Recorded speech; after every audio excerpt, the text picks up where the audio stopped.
حضرت بشر بن عبداللہ بن بشار رحمۃ اللہ علیہ سے منقول ہے، بنی اسرائیل کے ایک شخص پر نزاع کی کیفیت طاری ہوئی تو اس کی بیوی غم فرقت میں رونے لگی۔ اس نے بیوی سے کہا، کیا تجھے یہ بات پسند ہے کہ موت کے بعد بھی میں تجھ سے دور نہ جاؤں؟ اس نے ہاں میں سر ہلایا۔ تو اس کے شوہر نے کہا، جب میں مر جاؤں تو میری لاش ایک تابوت میں رکھ دینا اور تابوت کو اپنے مکان میں ہی رکھنا، میرا جسم گلنے سڑنے سے محفوظ رہے گا۔ اس طرح موت کے بعد بھی میں تجھ سے قریب رہوں گا۔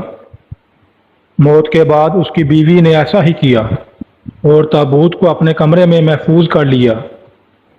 کچھ عرصہ بعد جب تابوت کھول کر دیکھا تو اس کے شوہر کا ایک کان گل کر ختم ہو چکا تھا۔ عورت نے کہا، اس شخص نے اپنی زندگی میں کبھی مجھ سے غلط بیانی نہیں کی۔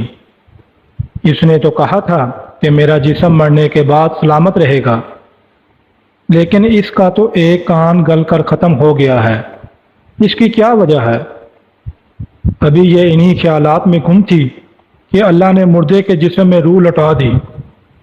اس نے اپنا کان گل جانے کی وجہ بتاتے ہوئے کہا، ایک مرتبہ کسی مصیبت زدہ شخص نے مجھے مدد کے لیے پکارا۔ میں نے اس کی آواز سنی لیکن مدد نہ کی۔